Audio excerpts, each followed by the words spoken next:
Well, hello everybody. Welcome to day 19 of the 40-day challenge.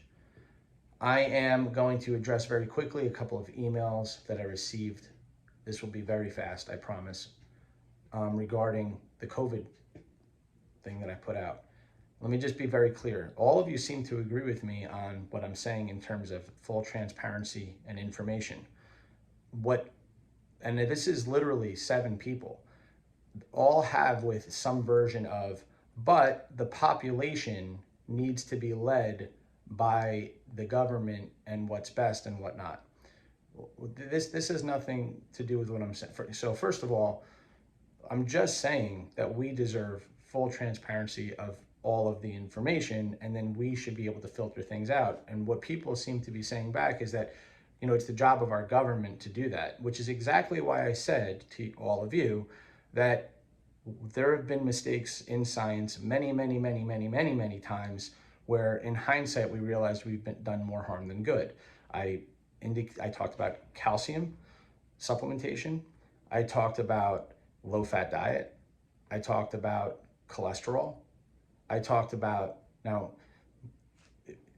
we could go even into linoleic acid and plant oils, right? So just look into the research right now. What causes the most oxidative stress is linoleic acid. That's what we were told to use. Plant oils, which would be canola oil and things of this nature, in place of saturated fats back in the 80s. Guys, this is, we can go on and on about how wrong we've been in science from the experts. That was my point of saying that. How do we know something until we know something? We don't know anything until we know. So again, if we're taking a vaccine that is rushed, there's a reason why all vaccines and medications go through phase 1, 2, 3, 4 trials, because some of those side effects don't manifest for years. Now, you can tell yourself whatever you want, but there's a reason why these trials are the way that they are. It's not because the companies don't want to make money right away. Again, how do we know something until we know something?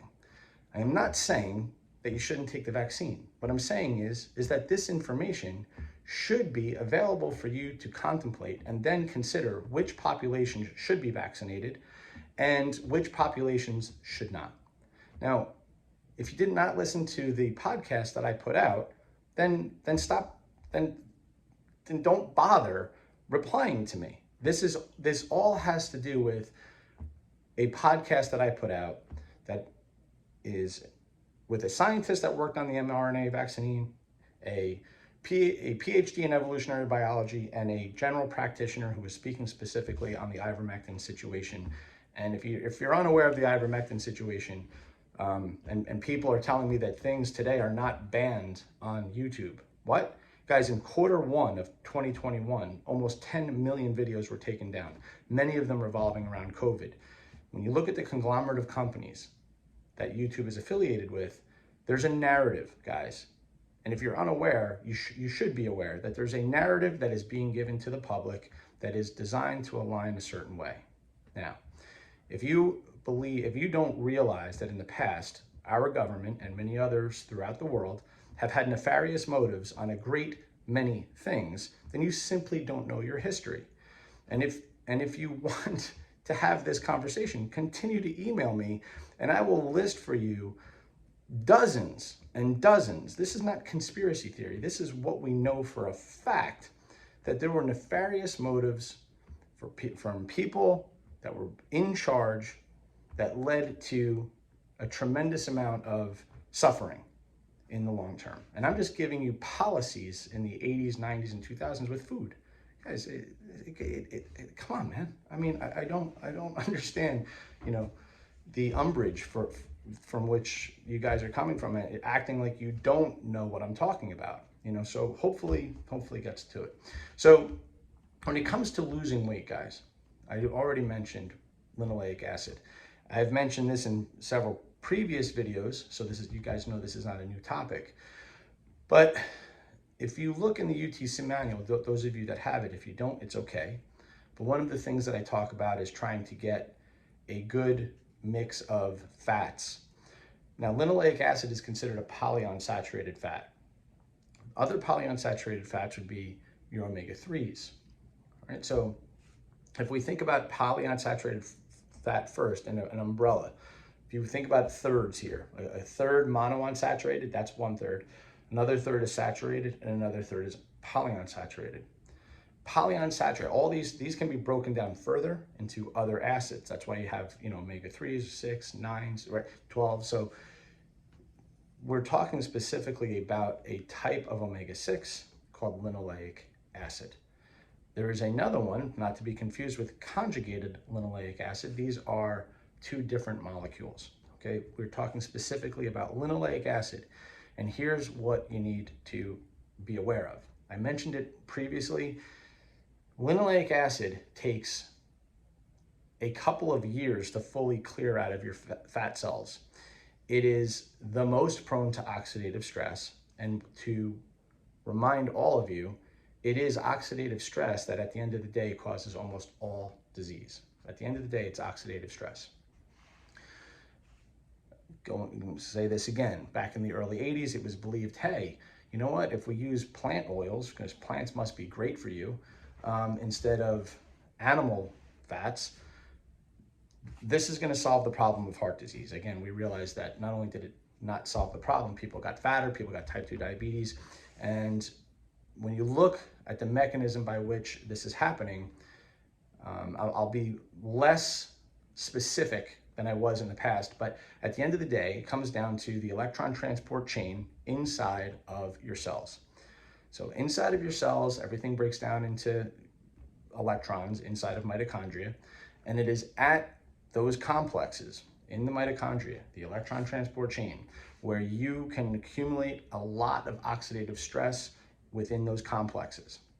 And linoleic acid is classic for doing this. And again, I'll say it one more time.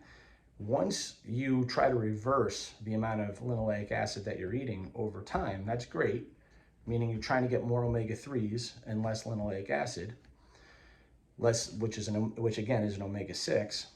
That's great, but it's going to take about 2 years for this to reverse. This has huge implications, guys, on not only oxidative stress, but in your body's ability to lose weight, and specifically how it looks, specifically how your body looks and how you carry fat. For all the reasons I just said, linoleic acid will stay in fat cells for years. Its half-life is very long. So if you simply look at what are the plant oils I'm using, stop, right? It's going to be things like canola oil, grapeseed oil, things of that nature. That's why a good quality olive oil is so important. Know where your olive oil is coming from. Again, if you don't think that companies have nefarious motives, most olive oil companies, a large percentage of their olive oil is canola oil because it's very cheap and they put very little olive oil. That's why they have third-party testing. That's why they have all these things on the side of olive oils, because they'll show you this is actually 100% olive oil, and it's a crazy percentage of brands that have canola oil. So again, companies want to make money. That includes pharmaceutical companies, and that includes, so whatever. Not to go on a rant here, but you get the idea that you have to do your own due diligence when understanding what other people are up to. And how would you know that olive oil companies were up to that unless you looked into it? This is all part of my point, guys. Everything we do, everything we put in our body, we should take the time to listen to people smarter than us, because I listen to people a hell of a lot smarter than me and pass it on to you guys. My filter is thick as hell, meaning like who I choose to listen to. I don't just listen to anybody. And then I try to share that information with you guys. So let's make that a practice. Let's get the linoleic acid lower. Let's look at, the foods, the packages that you're eating out of, they're going to be super high in those omega-6s. So if you're eating out of boxes and packages, you're eating linoleic acid. It's going to be the safflower oil. It's going to be the canola oil. Just look on the side of the package. You reduce that stuff, you increase your seafood, which will give you good omega-3s. You reduce those omega-6s and watch what happens to your body, watch what happens to how you feel, watch what happens to the quality of your physique over time.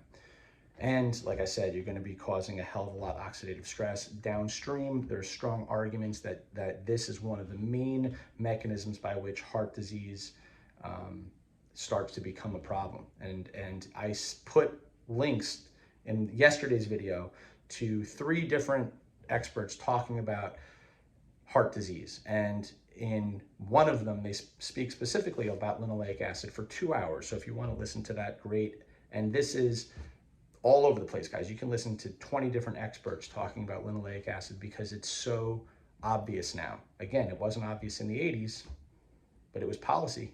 It was policy. So I'm just saying, guys, do your research. All right, guys, have a good day.